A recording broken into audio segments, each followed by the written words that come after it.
Ja. Så vad vi har gjort är... Vi börjar med att byta tändstift.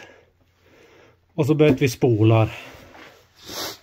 Och då var det fortfarande ingen skillnad. Vi kunde fortfarande köra startmotorn. Men den kom inte igång i alla fall ändå. Så då körde vi startmotorn ett tag. Sen under här finns det en bränsleslang. Och då provar vi blöda den och då såg vi att det är inget bränsle fram dit. Så att den suger slut på bränslet som är hela vägen fram till motorn. Så efter vi hade bytt det, då körde vi ju... En fick vara där inne, dra på startmotorn, tändning. Medan en fick ligga här bak. Här under.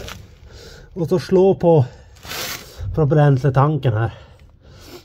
Och då hoppar den igång pumpen ett litet tag. Så gick bilen i kanske 1 minut, 2 minuter. Så att då visste vi att det är pumpen det var felet.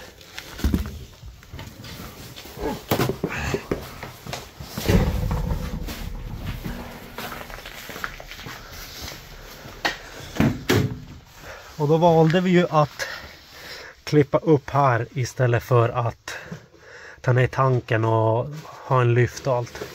Så det vi ska göra nu är ska göra en plåt, så popnita och täta så att det ser snyggt ut. Nu kollar vi nu så att det inte är någon läckage, ingenting som verkar läka, så att det verkar se bra ut.